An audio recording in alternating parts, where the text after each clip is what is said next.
Cause my daddy left home when I was 3 and he didn't leave much to borrow me. Just this old guitar and an empty bottle of booze. They are. No, I don't blame him cause he run ahead, but the meanest thing that he ever did was that before he left to leave me sick.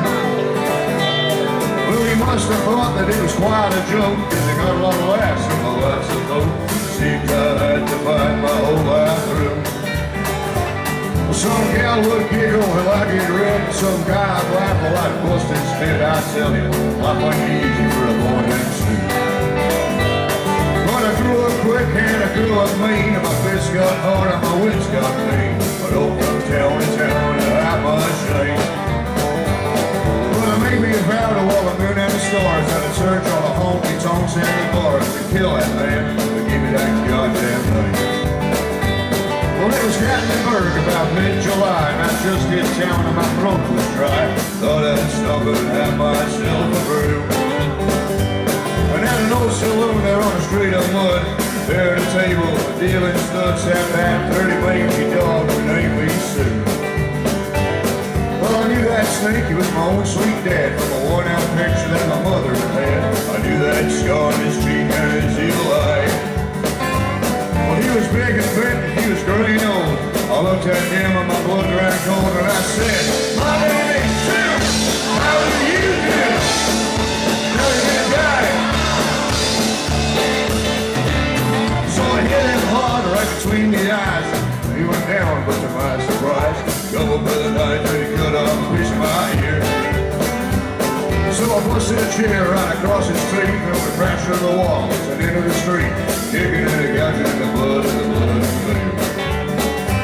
Well, I tell you, I fought tougher, man, but I really can't remember when.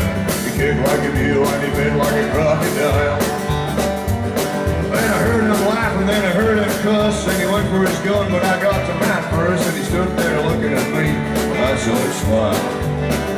He said, "Son, this world is rough, and if a man's gonna make it, well, he's gotta be tough." And I knew that I wouldn't be there to help you along.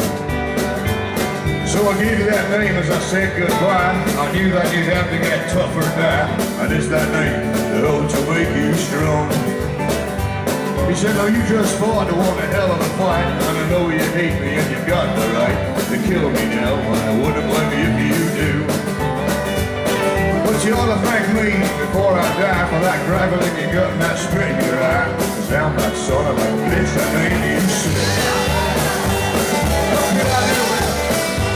I got all choked up and I threw down my gun and I called him my bar and he called me his son. I come away with a different point of view. And I think about him now and then, every time I try and every time I win. And I think that if I ever do have a son, I think I'm gonna name him Bill or Joel or Jane damn thing, but Sue, I still hate that name.